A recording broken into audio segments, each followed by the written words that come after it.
Never work out alone late at night. This girl was running on the treadmill at the gym when the owner happened to pass by. He complained about the girl not sleeping at this hour. So he found the security guard and angrily ordered him to shut off the power. But what they didn't expect was that the sudden power outage would cause the woman to fall onto the treadmill. Strangely, not only did the treadmill keep running, but it also caught her hair in the track. The owner and guard witnessed the whole thing, but before they could rescue her, the woman lost her life on the treadmill. The scene was too gruesome for words. A few days later, a new tenant moved into the building. The guard told him he could use the gym for free, but only until 10:30 p.m. That night, the tenant came to work out. As he was about to take a break, he noticed a beautiful woman running nearby. Jack, who had been single for over 30 years, decided to leave his equipment and chat her up. But no matter what he did, he couldn't turn off his machine. In a panic, Jack wanted to ask the woman for help, but when he looked up, she had vanished. The next second, the lights went out. As Jack was puzzled, he turned his head and saw a woman squatting on his equipment, the same woman who had been running earlier. Jack wanted to escape but couldn't because his machine was stuck.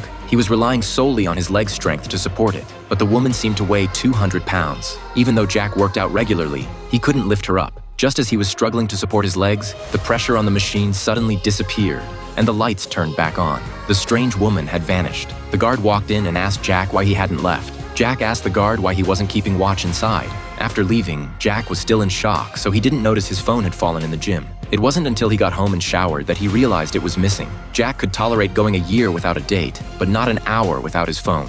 So he went back to look for it. Oddly, the phone was on the treadmill. He hadn't used the treadmill that day, so why would it be there? He couldn't figure it out, but just then, the lights went out again. Jack thought it was a prank by the guard, but when he turned around, no one was there. This is a very good Korean horror movie called Taste of Horror.